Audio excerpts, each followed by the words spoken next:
Ano yan, nag-shopping ba yan? Bata. Nagbata ka ba?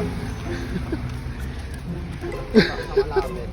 Namili ng ano oh, ng mga pangmalakasang ano, stocks. Magkano yung ano ba? Bigas? 26? 28 yata yan. Ano? Pangmalakasan ba? Guys, after naming mamili ng mga pagkain doon sa Bacala, and magluluto na kami. Ito po yung aking niluluto ngayon. Pasyan si Jerome, nagluluto siya ng chicken curry.